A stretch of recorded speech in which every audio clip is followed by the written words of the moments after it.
just a bit of a reminder, we've gone through the searching, how to do the searching a little bit differently, which I know is very different for a lot of people. I had a great conversation with somebody who's here today, yesterday, about how they did try that, and in one place it worked, and in another place it didn't. So you've got to find what works for you. Talked about reductions and how to reduce the amount of reduction you need to do by first being really careful to get rid of your duplicated data, which may or may not be carbon copies of things. It could be different versions of the same information. Do what works for you in terms of redaction. You don't have to show big black boxes. You can maybe even extract information and make a summary if that makes more sense. Don't reinvent the wheel every time. The more process driven you can make this. Processes, written processes, checklists, absolutely really valuable, and templates for those emails and letters make all the difference. And don't fear the clock. Do not rush. I always say better to be late and right than rushed and wrong. And that's my my take on it. So how have you found? Or you're also trying to say DSARs, you're old school as well and say SARs. SARs are, there's a few things in the world of business, aren't there, that are called SARs. So DSARs just makes that more clear. Susan, hello. Would you like to come on? Sorry, yes. Have you got any particular, we've only had one DSAR in anger. Right. And we did a DSAR dummy run. We probably picked the most boring person in the organisation to do it on and found virtually nothing. Right. So is there anything that you would use? How would you search emails, documents, whatever? How would you do that search?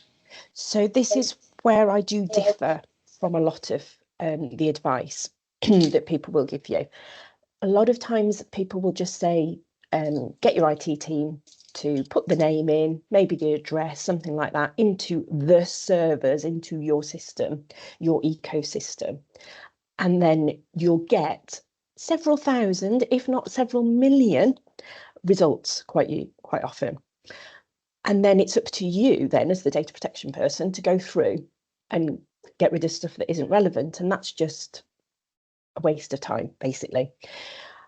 If you can get IT or somebody with IT knowledge, whether that's yourself or somebody that you can work with, to do a more focused search by putting parameters around it, putting date parameters, putting, include the name but exclude where the name is part of another word, sometimes in terms of words that could, names that could be part of a word. I'm just thinking Joe was one that I kept seeing job showing up as redacted B.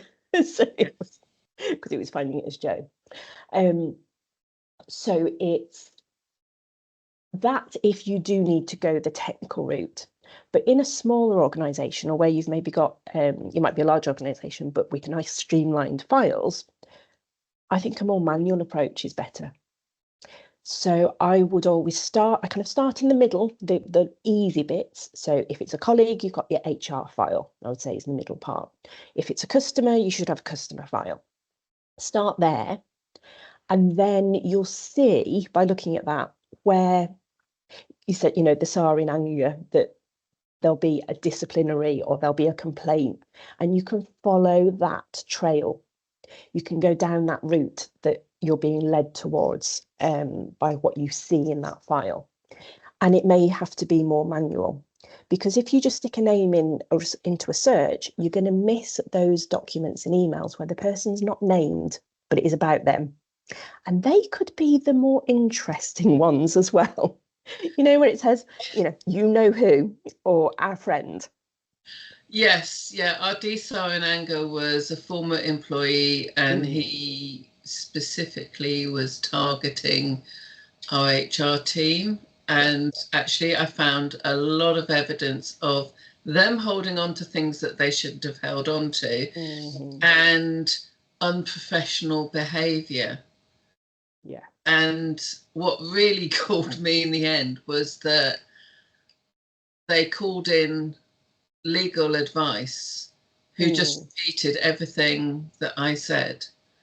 And they spent thousands of pounds doing the same thing as I'd already said to them. Oh, that's frustrating, isn't it? Yeah. Yes. Yeah, and in those cases where there is unprofessional, they've said things that they shouldn't have perhaps put in writing, there are exemptions that you might be able to apply, but just the fact that it's embarrassing or unprofessional isn't an exemption on its own. So it's a really good learning experience as well, hopefully, for the HR teams and for any other colleagues. Once you've had a SAR like that, DSAR like that you can then go, remember when that happened?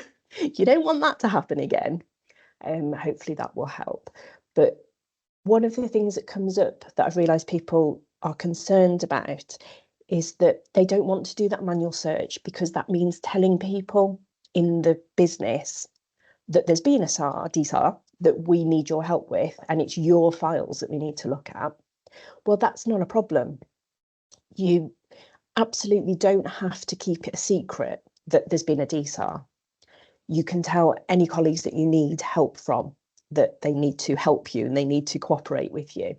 And if there is any fear that they might keep stuff from you as the data protection person, you can remind them very gently and very politely that if they do withhold stuff that they should be sharing with you, that should be disclosed in the SAR, they could be committing an offence under the Data Protection Act. And that's in the template that I use to send to colleagues to say, hey, we've got this SAR, we need your help. And then, not in a million years suggesting that you would do this, but I have to let you know that if you do withhold things that should be disclosed, you could be committing an offence. And you can, do that very nicely. And hopefully that helps. Does that help?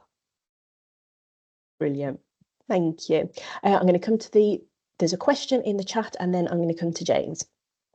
So in terms of handling duplications, where you have an email chain, I need more caffeine, where there have been several responses backwards and forwards, how would you handle the duplicated responses? I would just delete them, get rid of them before you even start thinking about redactions. There'll be so much stuff that's duplicated. And I've seen this happen with email chains, especially, where somebody's gone straight to redaction mode. And I say redaction by doing a black pen movement, because when I first started, it was black pen redaction. But, using software, they go straight to redaction mode and just go through the email looking for names and email addresses and so on, and other things that might identify an individual. So don't go into redaction mode first. Hold off. Go into deduplication mode. And you can use software to deduplicate. And I know there are people that are building software or testing some software at the moment that will deduplicate. There's probably already things on the market as well. They're just friends of mine in the business that I know are working on that. And would I take it right back to the most recent email, remove everything else? I would just make sure you've only got one version of each response. So you've got what was asked, what the response was, and just make sure you've not got several copies of the same email. You would need to be careful as well that some of the emails where it goes off on a tangent, if you've had a lot of people copied in, you might have a trail goes off from one person and a trail from another person. Just make sure that you're not missing any of those, but just keep the bits that form the conversation. Does that make sense? Brilliant. Yes. Good. James. Hi. I'm gonna play devil's advocate a little. Yes, please do. Going back to the previous question, you said about not just doing the manual search and finding things that refer to your friend or our friend and you know who. I've had situations like this with some of the DSARs, sorry, old school again. Some of the DSARs that we've done at our organisation, and at the time I contacted the ICO for advice and guidance, as they say, which isn't always a good thing because they're like a chocolate teapot sometimes. But they Variable, basically, they said, can you categorically say that although it says our friend or you know who, it's about that individual? Because if you can't, then you shouldn't be giving them that email. And I just wonder what your thoughts were on that. That's fair enough. Yes, I suppose I'm coming at it from the point of view of the two people that have sent that email and received that email. They do know exactly who they mean. Yeah. And it's but not you just as the individual reviewing it, you're the one that has to make that decision, surely. No, it's the controller. Does the controller know who it is? And the controller is the legal entity. Right. So it's the business or the organisation. So in the context of within the organisation, the people sending and receiving that email, did they know who they meant? So you do need to get them involved. It's fair. Yep. Is that fair? Does that make sense? Yep, it does. Thank you. Yeah. I mean, it's not always the outcome that you might want or they might want when you are looking at some of the comments I've seen, you think, oh, why did you write that? yeah, but at least you can hide their identity and just have it as it's the organisation that has shared or has said that. Thank you very much. No worries. Thank you. Kate, hello. Hi there. I'm dazzled in light. Oh, yes. The rare treat and come rare. Just to say that, with the duplication thing, I got the DSAR, the most recent DSAR it was actually. Second to most recent. We've had maybe since the 2018 legislation came in, we've had about 6 or 7 probably, and we're a medium-sized school, so. Anyway, that's good. That's low. Well, yeah, possibly more. That it's just the big ones that I'm thinking of, but and usually over things like expulsion and things like that, where there's contesting the decision. There was one pupil where things had come to a head. It had got very difficult, and mum and dad wanted a DSAR on how the kid had been dealt with in email, and so. The file was absolutely massive that IT brought down, and it was me and the head of IT that got our heads together and said, right, let's take out what's not needed. So we sat down with each other, and we realized there were quite a lot of records that were like his his English scores and things like that, and they went on for pages. Well, they weren't required because they weren't pertinent to the request. Right. And then there were things like homework that he'd sent in. Again, it wasn't pertinent to the request. So there was a whole trough of stuff we just went through beforehand, took out. Yeah. And then it went from a file like that to a file like that, and then I did my redactions, and it was so much easier. And just that conversation with the head of IT, and he and I just went through, he brought a screen up and he just said, right, let's go through, yes, no, yes, no. And we spent about 2 hours doing that. Yeah. And it it was a fraction of the workload at the end of it. So yeah, that when people dive straight into redaction, like you said, you get the file that size and you try and do the redaction, you're setting yourself up for a lot of pain.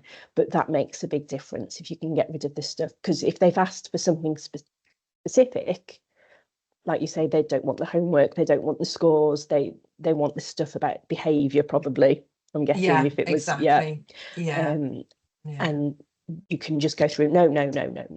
And if you've got someone who can help you do that from the earliest points, that's the ideal. And that you're not just having, usually it is IT will just throw a massive file at you. So that's great that your head of IT was on board with the bless him, he's been a star actually. That's good. That's and then the brilliant. Next one, the most recent one we're dealing with at the moment, just came in last week, is is incredibly pointed. So we are holding them to that.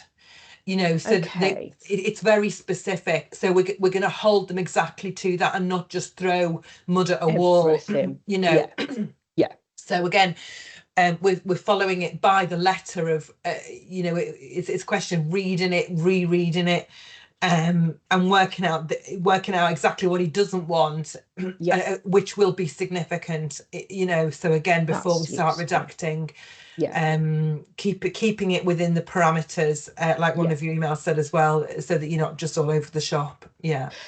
So I always say, don't use the request as a map, don't follow it just on its own, because if it's asking for things they're not entitled to, then you cause yourself problems if you try and follow that request. But if they are narrowing down their request, then it is useful. And that is, so you overlay what they're asking for, which sounds like it's very specific, with what they're entitled to from the law, and you're going to reduce it right absolutely. down. It could be even narrower. Exactly. Just look at the entitlement. Because they could be asking for things they're not entitled to, which people quite often do. I think quite likely because of the way that the ICO word the right to access and the templates they use. I think it makes it sound like you're shiny, entitled exciting, to more. Right. And that, you know, you have the right to anything and everything, which obviously they don't. No, that's good luck true. with that. Good luck with that. Thank you. So we will overlay the legality question on the top of that. And that might narrow it down even more. Narrow it down further. That's great. Brilliant. Thank you. Brilliant. Thanks for that, Kate. That's really useful. Has anyone else got any questions, any burning questions about what we've covered in the course so far, or anything that I've not covered that you think's a bit of a gap?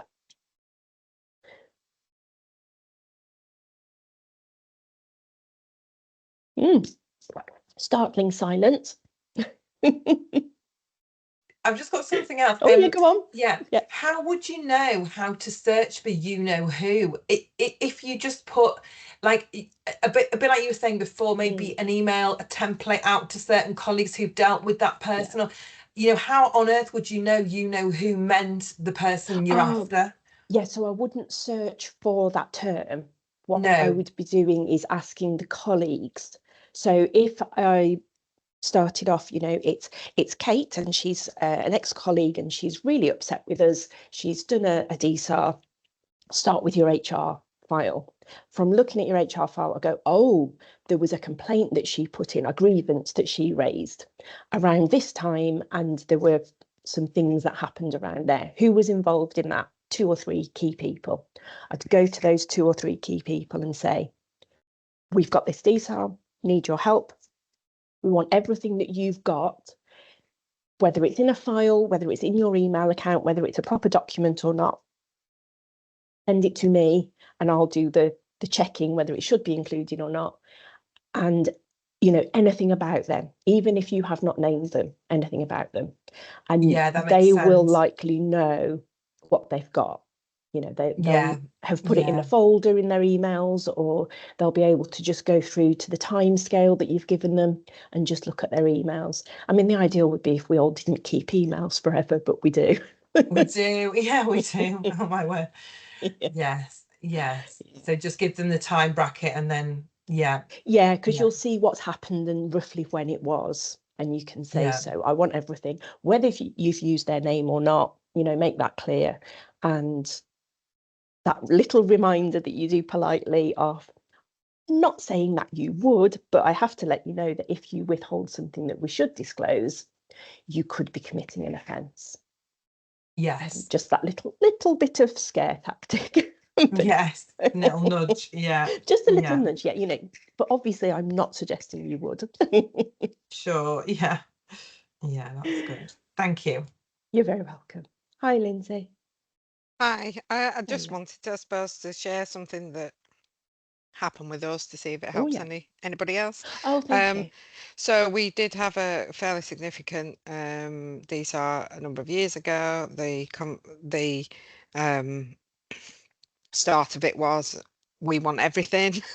We did fairly successfully kind of, what would be the polite word, push back and say, well, we knew they were in a kind of a complaint situation, so it was like, well, the size of the prize was manifestly excessive as we defined, so therefore pushed back and said, look, we're not saying we're not doing it, but the size of what you want to do is too big, so we're going to apply the manifestly excessive, and it's going to take us longer. In the meantime, how about we kind of negotiate and break it down into chunks? So that's what we did. That worked with the person who was requesting the information.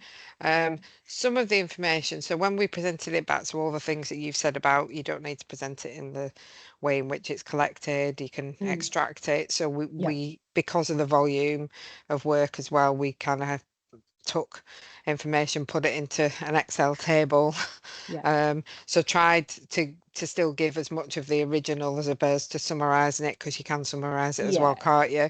If you need to, so but then so when we kind of presented it back, because it was contentious, we did offer to go through that. So myself, supported by the CSIRO, kind of did a call with the people that were requesting, and there was some pushback from them, just in questions, basically asking around what we had excluded under safeguarding, because then obviously there've been things that have gone on, but we'd not included it in the DSAR as safeguarding. And we had it was a sensible conversation with them in the end, but initially they were a bit kind of emotional and upset because they couldn't understand why we wouldn't share it. But then we kind of explained to them that as an organisation, should we choose to start to consider sharing some of what was in our decision sitting under safeguarding, then that would influence the overall integrity of what we do and don't share. And that kind of worked in the end. So I suppose it's just don't be scared to have a conversation, and also when it is a complaint situation, you normally know that they're trying to do it because they're trying to get the best for their person in the middle. But there's usually a reason. But it did, when we kind of explained that that's our organisational stance, and this is why we've taken it, and you are part of our community kind of thing, and this is why we need to take that decision. So I don't know, especially the lady who was speaking before from a school, we have that kind of, we have education and care where we are. So it was just to give somebody in our role the confidence, I suppose. Yes, don't know if it helps or hinders, but I'm sure that's really helpful, because it is about having that confidence. Sometimes, a lot of times, people will come to me and say, "Oh, I just wish I could speak to the requester," and I said, "Well, you can." I've built up that confidence, and I very much take the approach with, so if it's coming to one of the services, then they'll say, right, well, I make sure that I say to I don't know, the head of service, I'll be their contact. I'll be their person that if their relationship might deteriorate slightly, I'm the person that's doing that, because ultimately, after all of these DSARs, when you get them, they've still got to rebuild a relationship with the people in the service. So I take one for the team, I suppose, in that instance. But sometimes it also helps, because I have had somebody say to me, but I'm glad I know that you're dealing with this, because they're blah blah blah, and they're a bit emotionally involved, aren't they? So then it also starts to repair a relationship, because they can see that somebody independent is looking at it. There's none of the whatever the backstory is. You don't tend to know the backstory, so then you can do that. And I've successfully talked people to smaller scopes, should I say, by picking up the phone. It is a little bit scary, because you don't like you feel like you still got to back up in what you've said in writing, which you do afterwards. But as you get more comfortable, not that we'll get loads of them, but once you've done a few of them, it definitely helps. So definitely, and I definitely advocate for that. I would completely agree. That's absolutely, because we are supposed to be that neutral person, aren't we? That we can see both sides, we can understand both sides, but we're not that emotionally involved, like you say. And it really helps. That's the part that I play sometimes as well. If the DPO has ended up getting really, really emotionally involved, when there's arguments and complaints and so on, and it's dragged on, I can step in and be actually, I can do this calm for you. I can draft a letter without you using swear words, and then it can go in your name. So I tend to do that quite a bit. But the point of just having that relationship is so key. So thank you so much for sharing that. You can say to somebody as well, when they've said, I want everything, you can go back and say, well, did you realise that everything will include this, and this, which you might find boring, or you might find actually quite upsetting? And they, oh, right, that's not what I meant. What I meant was I want everything about the thing that's happening at the moment. And that changes the scope, absolutely. Oh, we've got a message in the chat that you sound like a good peacemaker. You really do. Yeah, I mean, you're trying to walk in the requester's shoes as well as the staff shoes, and it's like I say, there's always a backstory. It's always come to a head. And I've got a new member of staff who's been with me for about 3 or 4 months. It's good we've not had any requests yet, but I've not been able to show her how to do them. But I've kind of talked her through a few, and I've just said to her, look, this particular one we had, this is how it came in the first time, this is what I did next. So I very much try and do can we get it as small as possible before I even start. Yes, absolutely. That's much better than trying to narrow it down once you've got everything. That's brilliant. Thank you so much for sharing that. That's really, really useful. No problem. We've got a question: where a request is repeated or excessive, what considerations would you have when considering charging an administration fee, and how would you calculate and justify the fee? So there are rules in the legislation that say that we can, if we decide that a request is manifestly unfounded or manifestly excessive, we can charge or we can refuse. And there are, it has got rules about how you calculate that fee. However, I've never gone much into them, only as far as to see that it's not worth doing. I've never come across anyone where I've said to them, right, you could refuse this one, or you could charge them and it's really quite a small fee. It would never cover what you actually spend doing it. What do you think? Nobody has ever gone, yeah, we'll do the charging. Because if it's manifestly unfounded or manifestly excessive, why would you want to do it? There's just no benefit at either end, really, because you're going to end up probably giving somebody things that they didn't need in the first place, or they find upsetting, or just not useful. And also it takes so much time and effort on your end. So in those circumstances, I also wouldn't say go straight to just refusing. I would go to, can we negotiate, like Lindsay's just been saying, speak to them and say, what is it you're actually looking for? Ideally, if you can sort of say, I can see you've been having some trouble, I can see there's been this issue, is that the kind of thing that you're looking for? Is there something in particular that you think we have, or you don't want to use the word suspect we have, but you think there might be there in the shadows that you're particularly looking for? Explain to them your role as well. Explain that you are that neutral person we were just talking about, that you are there as a liaison between both sides.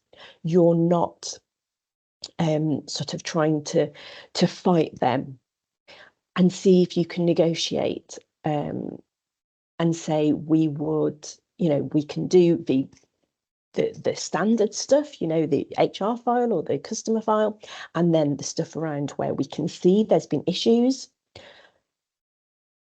Otherwise, the other stuff, it is excessive or unfounded, and we're not going to do it.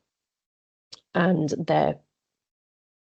sometimes they will agree, sometimes they won't. Sometimes you just have to do it anyway. You just have to kind of say, well, no, in that case, if you're going to kind of stick to want everything, we're not going to do everything. And you might still offer to do some of it. You might still do that easier bit. What they're going to do probably, if they're not happy, is go to the ICO. But that's not as scary as I think some people like to think it is. That, you know, when you've got data subjects going, right, if you don't give me everything, I've had quite a few where people have said, I've had my DSAR back and there are things hidden, there are redactions, and if you don't give me the unredacted version, I'm going to the ICO. Well, the ICO aren't going to say you've got to give it to them unredacted because they get it. They know how it works, usually. They know why you have to redact things in general. So what will happen in that case is they'll go to the ICO, they'll complain, they won't do it. They've said it's unfounded or excessive and they won't do it, or they've said they'll just do some of it, or I've had it and it's redacted. The ICO will come to you and say, this is what they're saying, what's your side of the story? And you can then tell them, well, we've had to redact because of this, it's excessive because of this, it's unfounded because of this. And you can actually give the ICO a bit more detail than you would give the individual. Because obviously, we were talking about safeguarding a moment ago. If you are withholding information because of one of the exemptions, safeguarding, something like that, you can't give too much detail away to the requester about what you've withheld and why, because you kind of give the game away, sort of thing. But you can give more detail to the ICO because it won't go any further. It won't go to the individual. So just as an example, I had one where it was a client had one where a guy who'd been dismissed was complaining he shouldn't have been dismissed and he wanted to see all his files. And he complained to the ICO, while I've only had parts of my file, there's redactions and there shouldn't be redactions. The ICO came to the client and said, he said that you're withholding information that you shouldn't be. What's the case? And we were able to go back and say, what's happened is he was dismissed because he was mistreating the vulnerable adults that it is his job to look after, was his job to look after. And we've got witness statements from some of those vulnerable adults about what they saw and what he did. And he's trying to get the witness statements and the names of the people. And we're obviously not going to share those with him. And the ICO went, right, okay, that puts it in a different light. Yeah, we will go back to them and say, no, you've had what you should have had. So I feel like I've covered a load of things there. I've kind of gone off a little bit on a tangent. So let me just come back to if I've missed something from a question there, if I've gone off on one, just shout at me. General question, do you think the change in government will have an effect on UK GDPR law and DSAR? It was batted around and tweaked a bit by the Conservatives. Any intelligence re Labour's position? So they weren't fighting against the new bill, the DPTI bill, Data Protection and Digital Information Bill, that the Conservatives were bringing in. Labour weren't it wasn't their official position to fight against it. Whether they will pick it up again in the new government remains to be seen. My approach with these things is always don't worry about it until we need to worry about it. There were people in the data protection world that spent literal days and weeks getting their heads around the DPTI bill and how it might affect things when it came in, and now it's gone unless it gets resurrected. Well, I'm just kind of really glad I didn't spend any time other than reading a few comments. I didn't do a deep dive into it. I read other people's thoughts on it to get a feel for it, but I didn't want to spend what little brain power I have got on what might happen. So not really sure on that one. And we'll see. Basically, we'll see what happens, and I'll worry about it if and when it happens, because I think we've already got enough to to deal with on our plates at the moment. Okay, so when you've already done all the questioning, negotiating, etc., provided the person with everything you have and still receive further requests, would you just move straight to outright refusal rather than considering charging a fee? Personally, I would, because that fee is never going to make it worthwhile all the time and effort and stress that you're going to spend on over and over and over again. Just having the same battles with somebody who just isn't ever going to be happy with what you provide. So yeah, and I offer that kind of option. I will lay that out to clients and say, look, you can refuse, or you can charge this small fee. And everyone's always gone with refuse. The thing is as well that if you refuse, you might end up having to do it in the end, but only because the ICO's told you have to do it. And you've batted it down the road quite a long way. So it's taken it off your plate for now. That's probably not the healthiest way to look at it. But at least it's taken it off your plate. And then if you do have to do it, you can then still charge that fee, because it's still, you're still saying, no, we think this is manifestly unfounded. To take, they might have to take that to complaint after complaint to get it to that point. I've not come across anybody who's come to that point where they have refused, and like outright, because most times you can just find a middle ground. And then, as I say, so many times I have had clients have complaints that, you've not shared everything you should have. To get the ICO involved, we can explain to the ICO why we've not shared everything. Sometimes it has been an error and we go, actually, we found some more stuff. Fine, share it with them now and apologise. The ICO won't, take any action on that. They'll just say, great, you've done more. That's brilliant. If then you're going, no, we have done everything we can, and there's nothing else to share without breaching someone else's privacy or any of the other exemptions, the ICO are going to agree with you. So that's absolutely fine.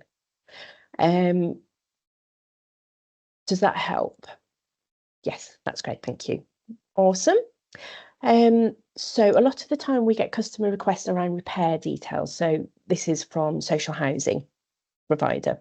It is difficult to distinguish between personal data and repair data when it's muddled, and it's sometimes difficult to get that across to the customer as they feel they're entitled to the repair details under a DSAR. Absolutely. In those cases, I always kind of try and look at what are they trying to get out of this and what is kind of the fair outcome. And if it is a case of we can provide a little bit of what would come under business information, and we're not overstepping, we're not breaching anybody else's privacy, we're not giving away any, company private details, confidential information, I would go with, let's give them a little bit more. If it helps them see the full picture, if it's fair, it's not, I say, causing any problems, we're not disclosing anything that we shouldn't be. I've always erred on the side of, because of my speciality is social housing, I've always erred on the side of give them that little bit more. Because as well, without going into a conversation about a whole other topic, we've got the access to information scheme, but it's not that anymore. It's STARS. I'm not sure what that stands for, but it's going to be basically like FOIA for housing.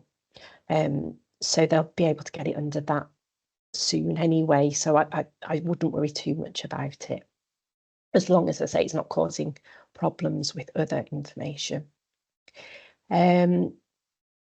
Yeah, very sensible to wait and see renew government. Thank you.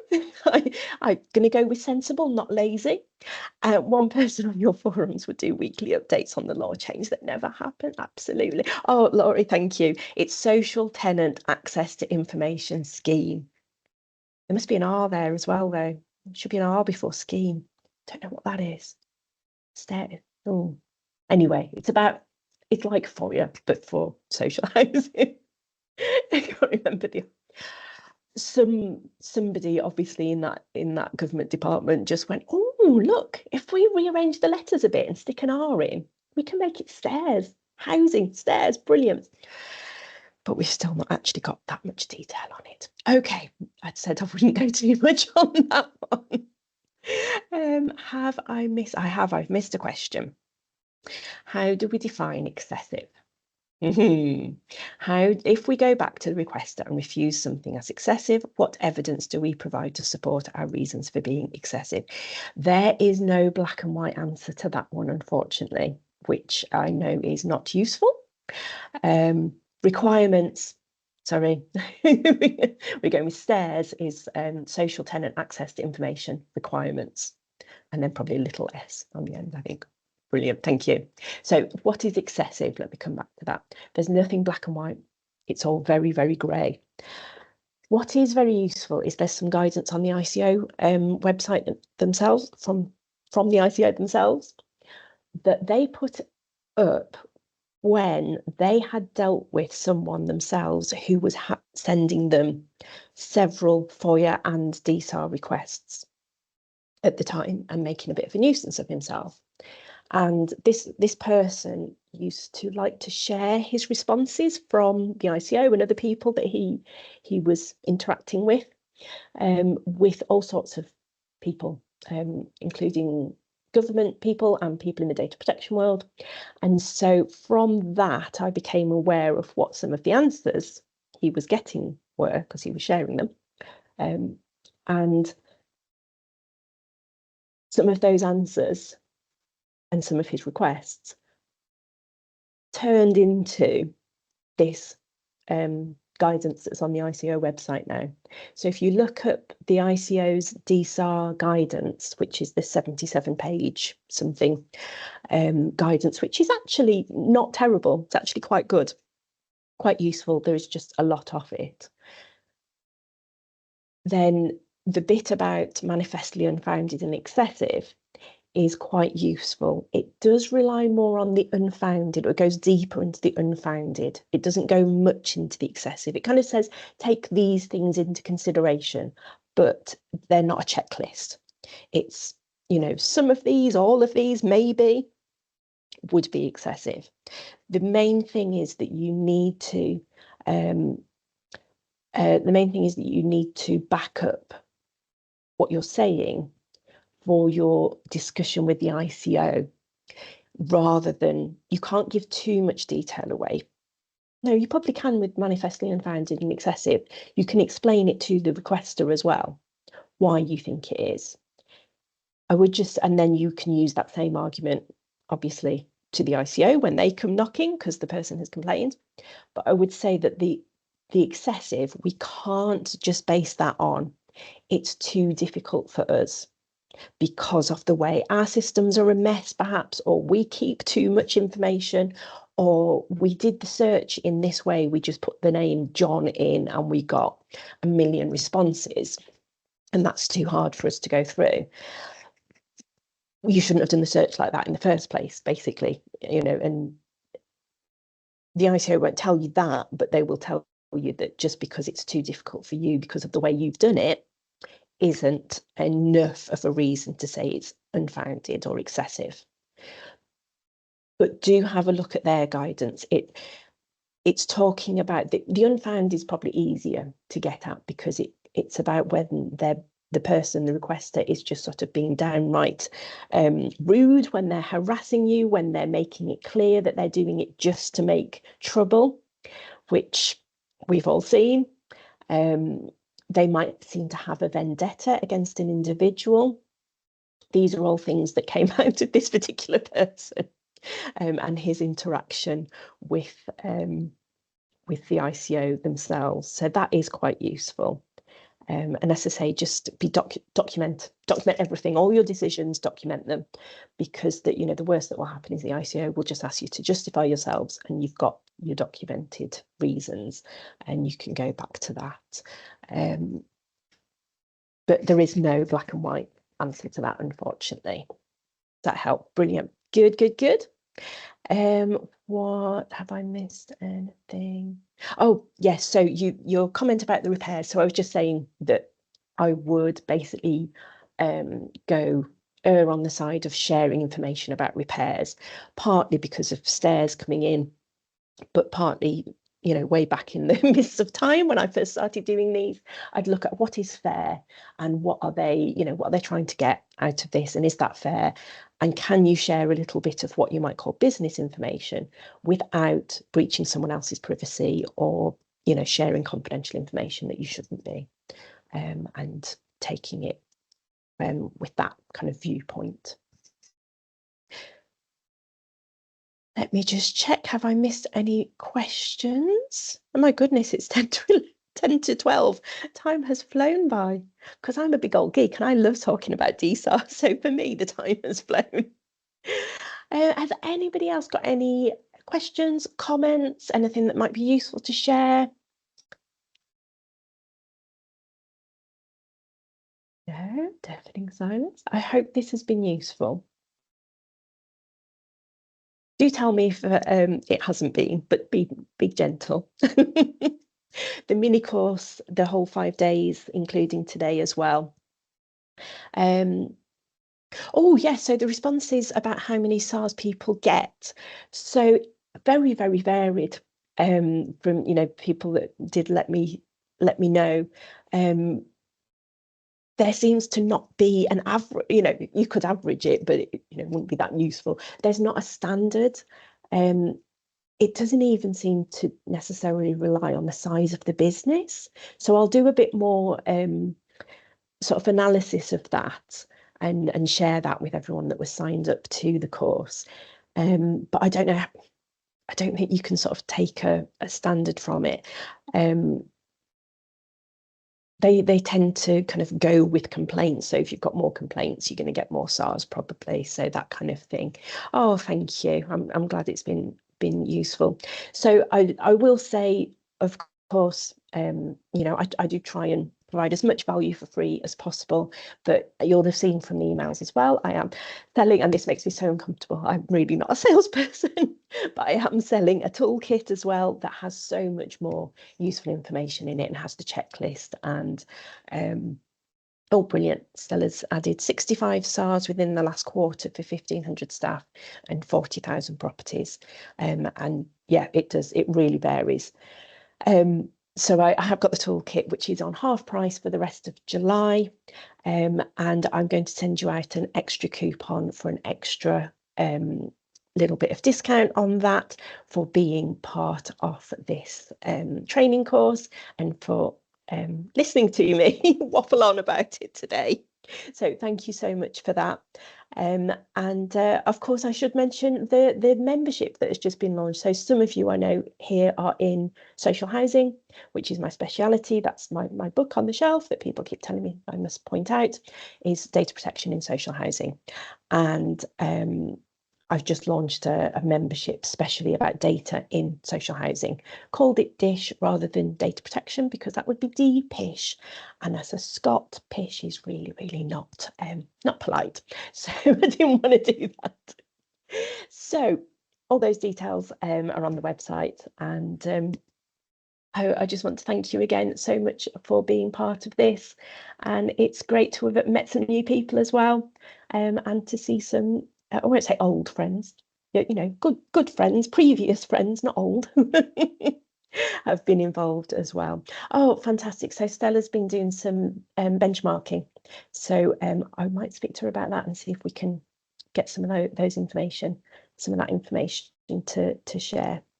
Oh, thank you. Thank you very much. We've got 84 from January to now with 11K staff, 11,000 staff. No, 1,100 staff, surely. Yeah, 1,000 staff. But that's a lot of staff for 33,000 homes. So brilliant. We're making connections. This is fantastic. I love this. Love this so much. So unless you've got any more questions, I'm going to give us all 5 minutes of our day back. I'm just going to say thank you again. And I'll be in touch with the recording and those extra bits of information that I've talked about, the benchmarking, and links to the things that you can purchase. I hate saying that.